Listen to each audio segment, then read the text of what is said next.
Hello everybody, it's Josie here.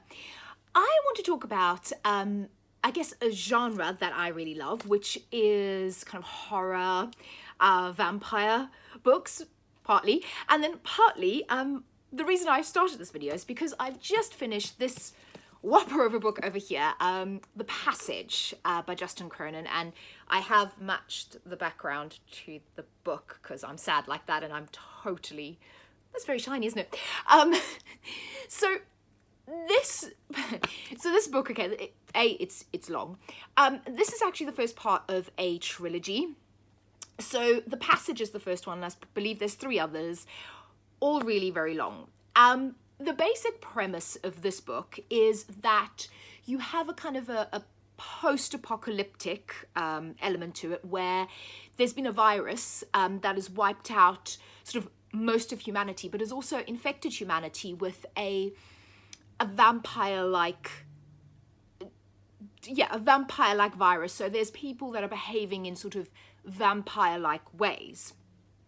And there's also a very young, so the cover, the girl on the front, the main protagonist, or kind of the linchpin in the story, it's a very young girl. I think she's around 6 or 7, something along those lines when we first meet her, so she's very young. And she plays kind of a pivotal role in all of this, and a key role in what is happening and what happens throughout the book, and I assume what's going to happen in the other books. So I wasn't... Okay, so this book, it is, like I said, it is very long, so I sort of said to myself, if I'm not enjoying it sort of by page 300, there's about 1,000 pages in here, I'm going to DNF it, because, you know, it's very long to kind of get through to the end if you're not enjoying yourself, you're not having a great time. I didn't. I read the whole book. Would I read the next book? No. So I think therein lies my problem. So I ended up giving this book 3 stars. There were elements and there were bits of the story that I really liked. There's a lot of kind of exploration of humanity and relationships and that kind of thing, which I really liked, which is like a trope that I really like in post-apocalyptic particularly, and sci-fi. I like the focus on kind of humanity and kind of, I suppose, the questions on what it means to be human, what the nature of good and evil, that kind of thing. I really like that. And there's some bits in here where you get that. But the whole time when I was reading this book, unfortunately, I kept comparing it to another book. And I think most of you will probably be able to guess what book I'm talking about. It's this one here, The Girl with All the Gifts. So this book came first, as far as I know. And then this is a later release.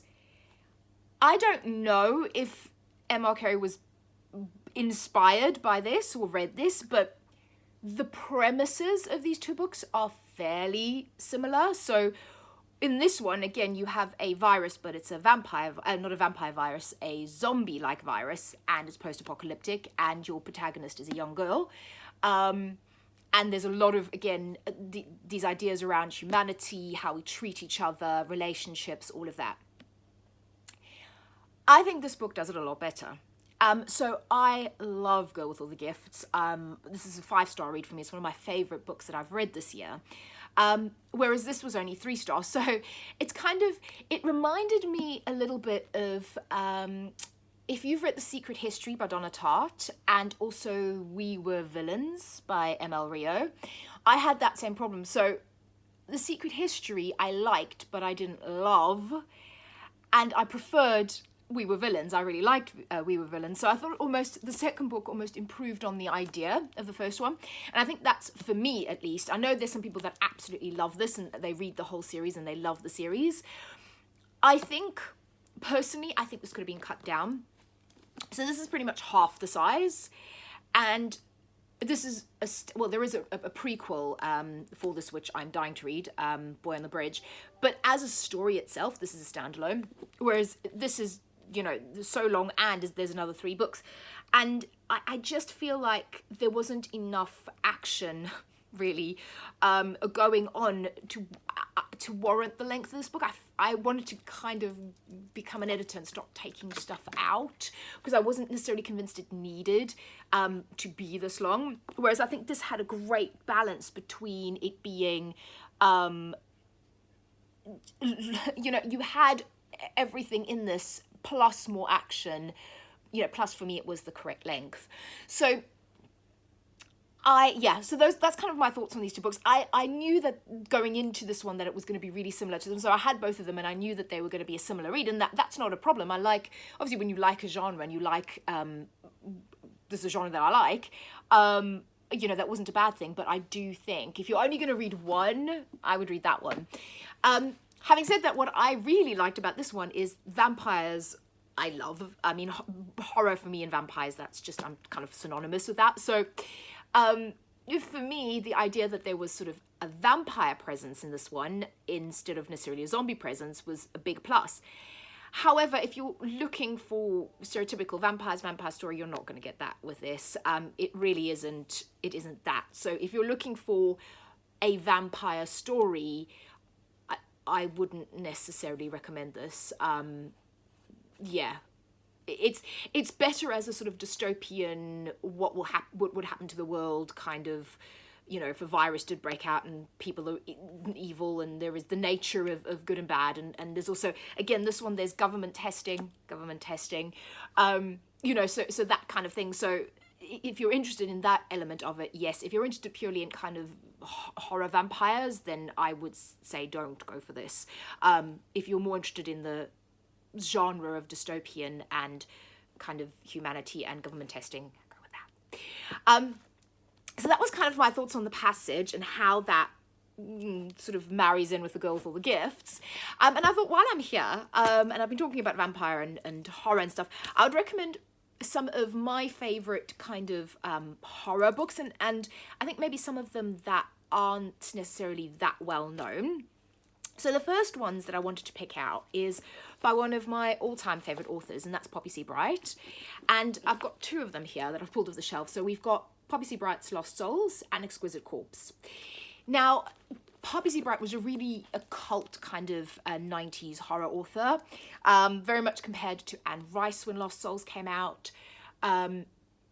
So she was very well known in the 90s. I don't know how much hype she gets now. She doesn't really write anymore, and there's a whole kind of backstory to Poppy C. Brite, and quite fascinating, and I actually might do a separate video on Poppy C. Brite because I'm quite yeah, I love Poppy C. Brite as an author, and I love these books, so I'll do a more in-depth video. But I would recommend, if you like vampire sort of, and if you're into Anne Rice, definitely give this a go. Lost Souls, it's gorgeously written. It's kind of got a bit of that found family trope to it as well, and there's it's called Lost Souls because the band in it is Lost Souls ? And this kicks off in New Orleans. It's very atmospheric. It's a beautifully written book. What I would say about Poppy C. Brite is she does not shy away from kind of graphic horror scenes, you know, blood, sex. This is not for young kids, or the weak of stomach. Speaking of the weak of stomach, Exquisite Corpse is basically about a cannibal. So again, it is exquisitely written.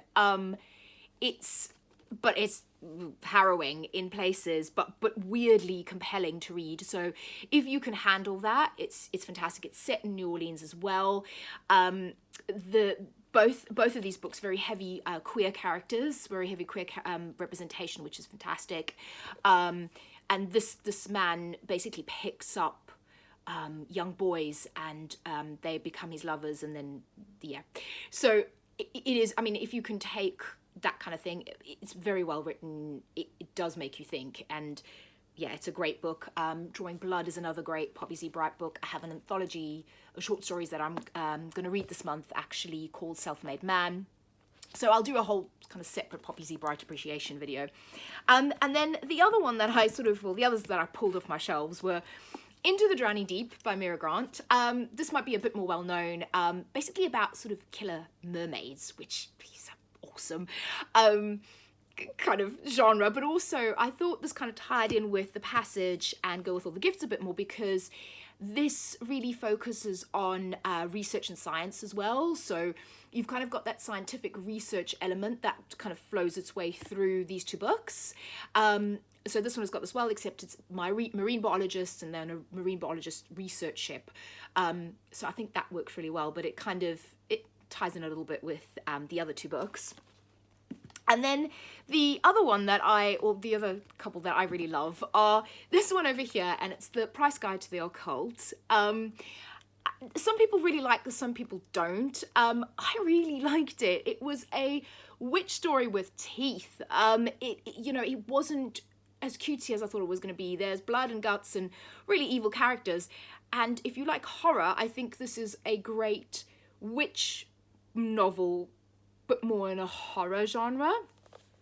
And I'm also going to do a kind of witch appreciation video, so watch out for that one, because I love vampires and witches. It's my thing. And then the other two that most people will know, but I can't not mention them, is these two Grady Hendrix books, which I love. We've got My Best Friend's Exorcism and Horrorstör. These are more in the kind of fun horror category. So this one is always kind of described as sort of a Stranger Things vibe, because in the 80s, and it really is. But you've got an exorcism and demons, which is always fun. And then Horrorstör is basically people get locked in a IKEA type store, and mayhem ensues in there, and people are getting killed, and there's lots of blood and guts and gore in this one as well. So I think there's some good horror kind of books there. So anyway, that is my my spiel for the day. Thank you for listening to me. I will speak to you guys very soon. Have a good day. Bye bye.